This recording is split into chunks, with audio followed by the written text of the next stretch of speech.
All right, here we are on self validation. This is the fifth element in the self leadership series and the second to last module.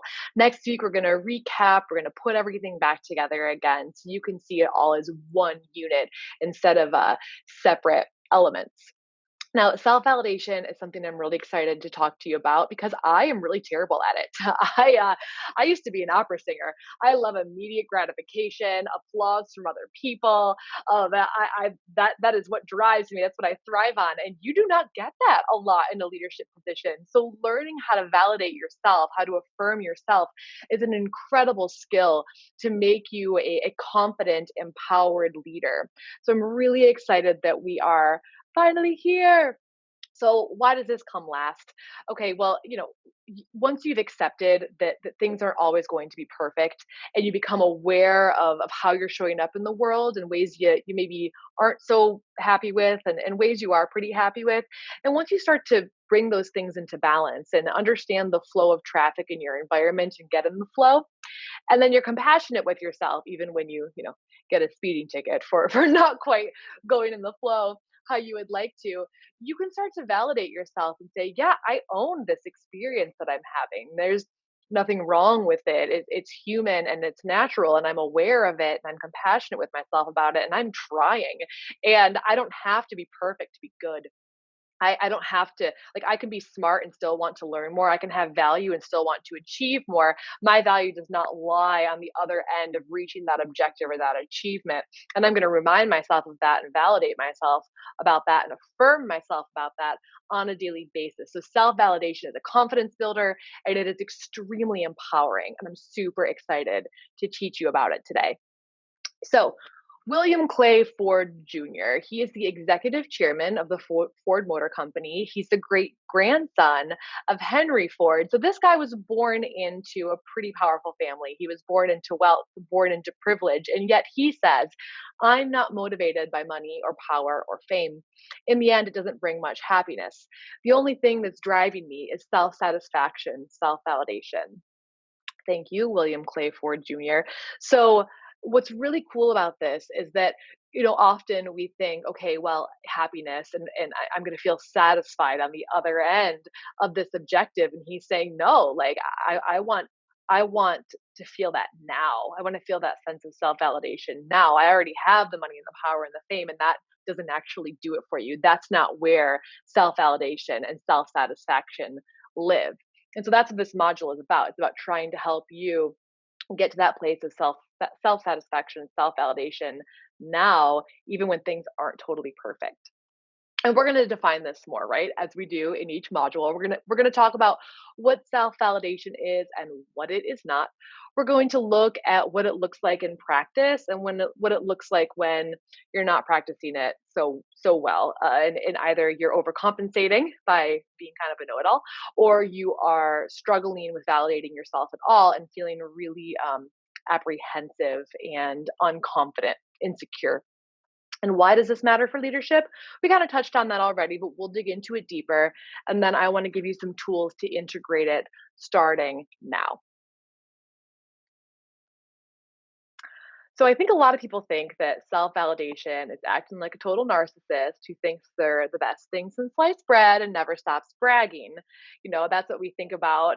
That's the fear that we might feel when we think about validating ourselves. People or promoting ourselves. The people are going to think that we're just a bragger and a total narcissist who just thinks about themselves. But really, true, authentic self validation, when you just really know, like, I got this and I'm not perfect, but I'm still worthy of value, doesn't come across that way at all.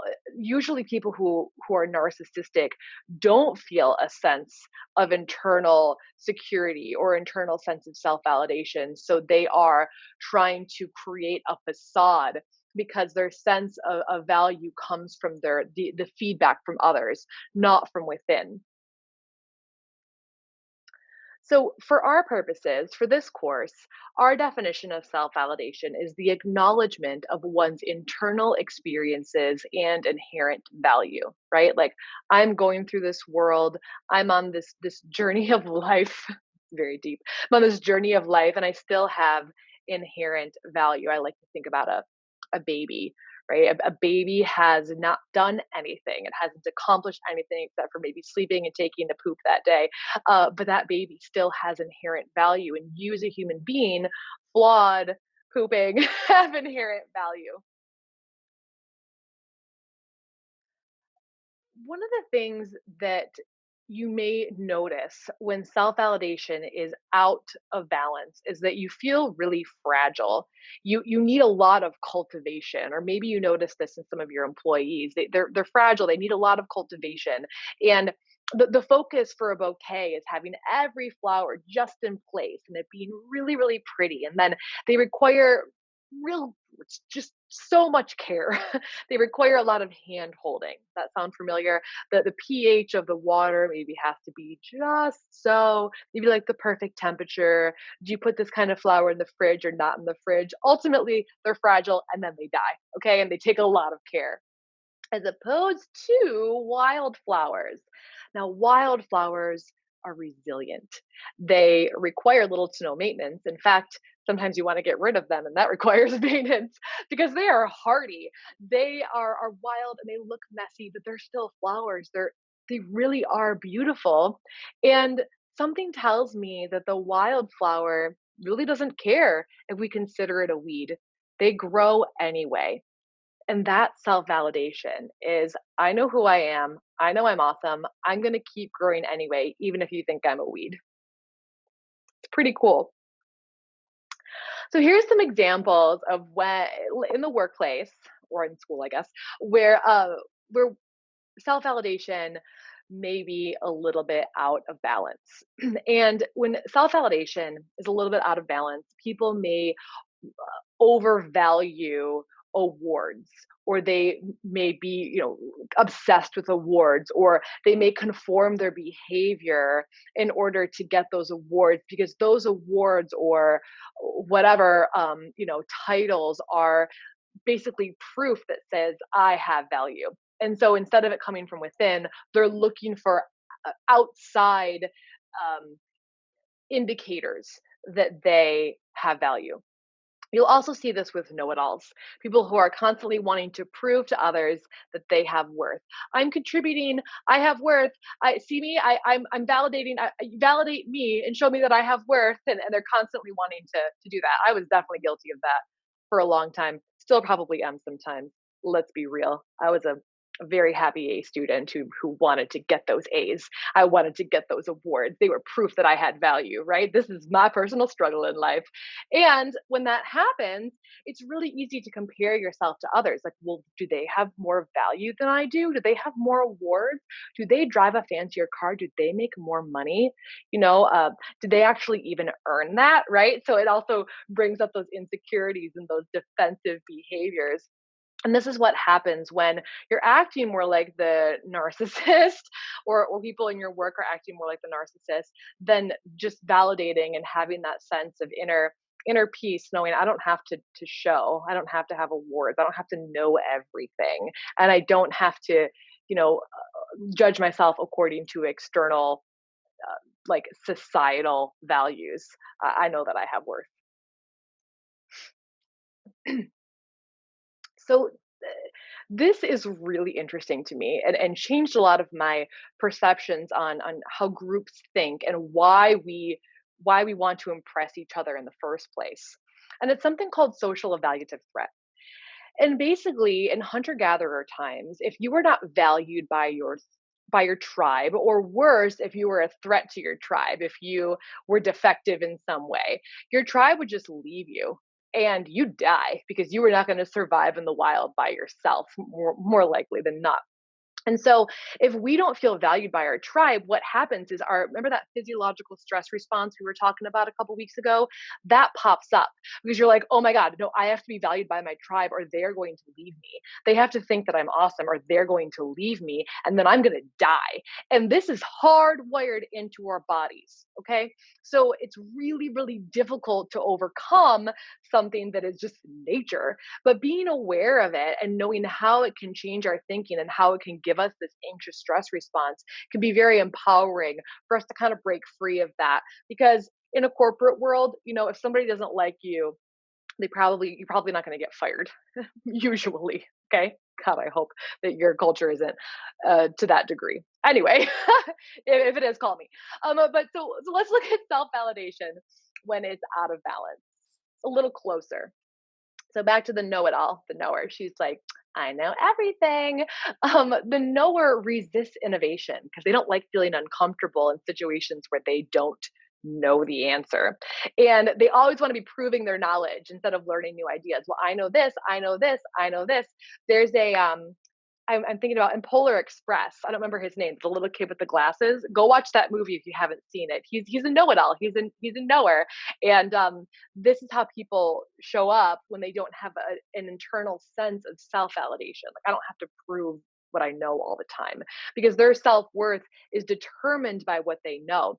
And it's like a metric to which they're measuring their own success. Imposter syndrome is a big one. And I got to be honest, and maybe it's just my own personal experience, but I do see this more with women than men, but I do see it in men as well. And it's this whole fear of like, I don't actually know what I'm doing and they're going to find out.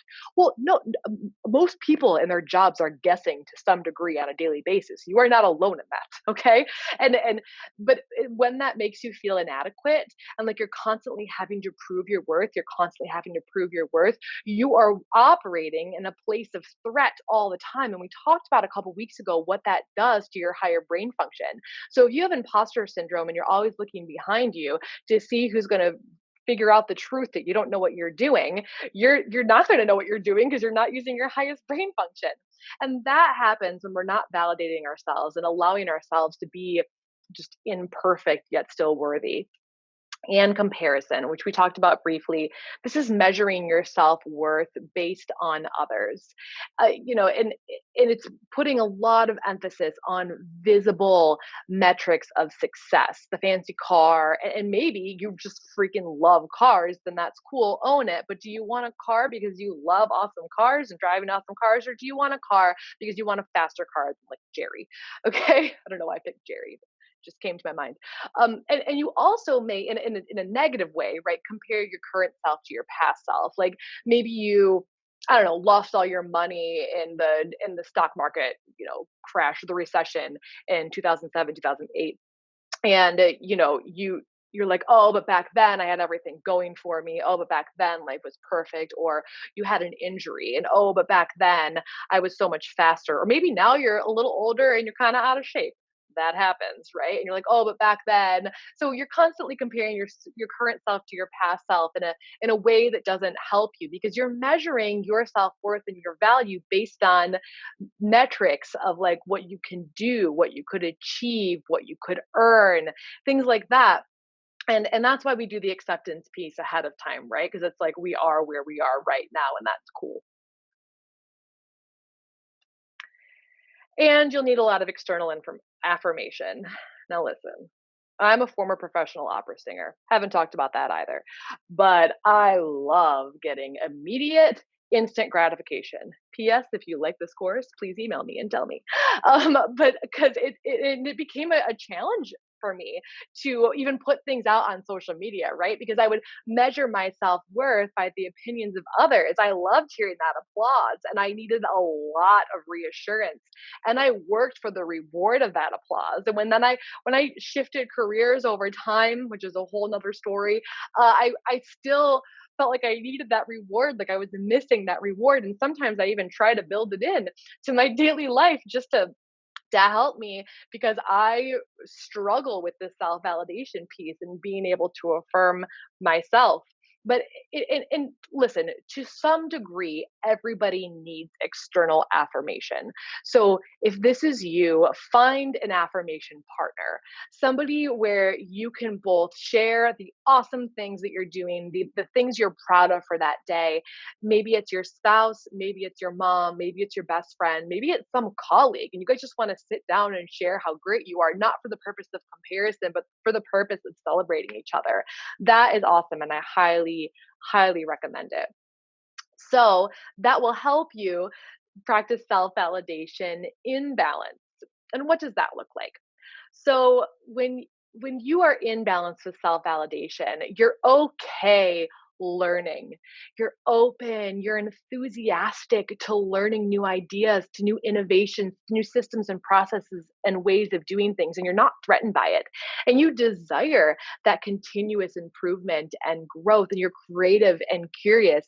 Back when I was single and living in New York, I deliberately wanted to kind of get out of that know it all Sarah self and become more of a learner, to put myself in situations where I was uncomfortable.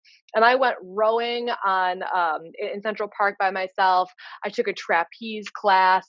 I took indoor surfing, ballroom dancing. I went skydiving. That wasn't really something I was learning, but still a crazy experience. And I just put myself in these situations deliberately where I would feel a little uncomfortable, out of my element, so I could get back into that place, into that groove of like, you know what, it's okay to be taking those first wobbly baby steps or to have no idea what you're doing and feel like an idiot. And that helps you be more self confident. Even when you feel stupid, you have that deep sense of inner satisfaction. And you know that your personal value is inherent. I had value when I went to that ballroom dancing class, even though I was pretty terrible at it, right? My value as a person wasn't determined by how well I was a beginner dancer. And I was very flawed, and those flaws did not diminish my value as a human being. And so in the workplace, I want you to know that you can take risks, you can try something new, you can learn something new. And if you practice that, you're going to create an environment of creativity, of risk taking, and of self confidence on your team. And when self validation is in balance, you start to value uniqueness and see beauty in the flaws. You see beauty in the wildflowers. And you value your personal, unique blend of strengths and shortcomings, because your blend is complete. It's like your own fingerprint. Nobody else has the exact same blend that you do. No one has the same lens that you do. And valuing that and recognizing it and still being open to other perspectives, but honoring it in yourself. And it will also help you value differences and diversity in others and recognize that those are amazing attributes that add to this beautiful mix of diversity and uniqueness for the thumbprint of your company. And you will, like I said, acknowledge and truly embrace those flaws. And self affirmation, no matter what you see, you will be, no matter what you're experiencing, no matter how you're showing up, you'll be able to look in the mirror, to be able to review your day and how you showed up that day and say, yeah, you rocked it. It could be better according to other standards, but I feel satisfied with my day. Or you could say, you know what? I'm not super in love with this, but I still have value as a human being. Because you develop a complementary and affirming inner voice. You recognize your personal and inherent value, and you recognize that you're growing individual. You know, how you're going to be in 10 years or in 10 days is not the same person that you are now, in the sense that you're going to grow and change and morph, and still along the way, as a person, you have value. Knowing that, that is self validation. So it sounds like I own my personal value and experiences, but I still want to learn, grow, and experience more. They can exist simultaneously. That's really important. When I was 90 pounds heavier, I thought that my happiness would be on the other side of losing weight, right? And I had a very hard time recognizing that I had value even when I was overweight. And I realized that I could still have value as an overweight person and still want to be healthier. And those two things could exist simultaneously. And recognizing my value helped me make healthier choices, which inevitably led to weight loss, right? So that is the power of self-validation, is that it can motivate you to, much like self-compassion, to take better care of yourself, to bring your best self forward even when your best self is maybe flawed according to the opinions of your tribe. All right, so what does this have to do with leadership? We've talked about this, but let's really dig deep. So who would you rather work for? Would you rather work for someone who resists innovation, new ideas, creativity, or is open to it, embraces it, thrives in that discomfort? Do you want to work for a know-it-all? No. Or do you want to work for someone who's curious and creative? Someone who compares themselves to others and also compares you all to each other, or who values uniqueness and helps it thrive? Do you want to work for someone who feels inadequate and probably makes you feel inadequate, or someone who feels confidence and exemplifies confidence for the company? And would you want to work for someone who is constantly criticizing themselves and probably others, or someone who affirms themselves and who can recognize when they're showing up? Hey, I'm pretty proud of myself. I did a great job today. And also, Jerry, you did a great job today too. Because it once you start to do it for yourself, you do it for others and you give other people permission to validate themselves. And do you want to work for someone who only celebrates achievements or someone who celebrates growth? So, we're going to be moving in a couple weeks on to team leadership. And self validation is so important for team leadership, especially for gratitude up there.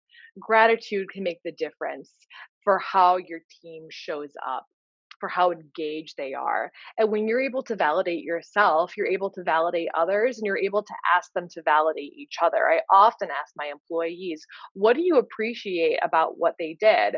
What would you encourage them to do more of? I ask them to validate each other and I ask them, what are you really proud of, to give them the space to validate themselves. And I'll say to them, hey, go boss. I did an awesome job today, right? And they laugh at me and then they know they can do that for themselves too. And it creates an environment where we're celebrating successes, which helps us get more successes. We're celebrating doing our best, which helps us do more of our best. And people are engaged and then you see the environment thrive. It is not just a braggy narcissist. So let's review. So, again, it is not acting like a total narcissist who thinks they're the best things in sliced bread and never stops bragging. And that's actually probably someone who does not have a strong inner sense of self validation. But it is acknowledging your own internal experiences and inherent values separate from outside stuff. When it's out of balance, you may be a know it all. You may have a sense of imposter syndrome, like someone's going to find out that you don't actually know what you're doing. You may compare yourself to others as, like, oh, well, I'm not as good as them, or, well, I'm better than them, right? Which is also a fake sense of self validation. And you may need a lot of external affirmation, a lot of caretaking and hand holding, kind of like the bouquet versus the wildflower where you're just growing and learning. You have a strong sense of self-confidence. You want to grow and learn more and put yourself in uncomfortable situations so you can expand, and you're able to affirm yourself when you feel satisfied with the job that you're doing or just for who you are as a person. And again, self-talk, when you're in that place of self-validation, it sounds like I own my personal values and experiences, but I still want to learn, grow, and experience more. They are not two separate things. So let's check back in with the learning objectives. We defined self validation twice, actually. We talked about it in detail of what it looks like when you're practicing it and when you're not practicing it. And if you have any questions, head over to that LinkedIn group and talk to one of us. And we've talked about why it's important for leadership. I think that's pretty clear. I'm hoping that's pretty clear. Now let's talk about how to integrate it. So, where do you feel you really shine? Let's start to take an inventory of what you're doing well. Where do you feel you're really showing up and bringing your best self forward? That is you. Okay. And what are some words of encouragement you can tell yourself to do even more of that, or to validate yourself for the fact that you're doing it, or for the fact that you are the way that you are? Maybe you're just a very empathetic, kind person who makes people around you feel very comfortable. Or maybe you're a really energetic person who, inspires everyone to get up and get going. Or maybe you're very detail oriented. Whatever it is for you, where do you really shine, and what are some words of encouragement you can tell yourself? And then how can you proactively validate yourself every day? Maybe it is kind of from last week when we talked about where your inner jerk shows up. How can you proactively now validate yourself during that time to help prevent that inner jerk from showing up? Or where are you not getting enough validation in your life where you can pause every day at the same time or after a particular task and say, hey, job well done, or hey, you rock, or you know what, this was really hard and it sucks and you're doing it. And you'll have a chance to fill these out in a couple of minutes. So, you may have had an action step kind of pop in your head, but I want to know, what is one tiny, teeny action step that you can implement this week to integrate these materials? And maybe something that is born out of the questions that I just asked you. Maybe the action step is just proactively validating yourself. Maybe it's saying something really positive to yourself. Maybe it's journaling every day, but do something this week that is very, very easy, teeny tiny, low barrier to entry, to just start practicing it. It could be as simple as just noticing how often you compare yourself to others and keeping a tally. It's up to you though, has to be right for you. And then visit our LinkedIn group and share it. I know I ask you to do this every week, but I really think that when the tide rises, all the ship rise. And so we can come together as a community and share with each other, and dig deep, and also network with each other. I mean, these are all people who are where culture is important to them, just like it is to you. Go talk to them, get to know them, learn from each other, share your insights and action steps. Now, next week, we are going to bring it all together. So we started with it all together, and I'm sure you were confused about a lot of stuff, a little curious about some things, unsure about some stuff. Who is this woman? What the heck is she talking about? Why is there self awareness and self acceptance in this leadership program? And now, hopefully, you get it. And so we're going to go over a lot of the same materials that we looked at the first week. And hopefully, you're going to be seeing it differently. You're going to understand it. So we started as a whole, then we separated it and zoomed into each element. And now we're bringing it all back together again. Then we're going to celebrate because you've done an awesome job just going through this and completing this training. And then, more importantly, after you watch the video, you're going to have an opportunity to reassess. You'll take the same assessment that you took in the very first module and compare your score and see how you've grown in each of these areas of self leadership. All right. So, in summary, self validation incites confidence. Self validation authentically, organically incites confidence. So, if you struggle with self confidence, here is where you start. Thanks so much, and I will see you next week.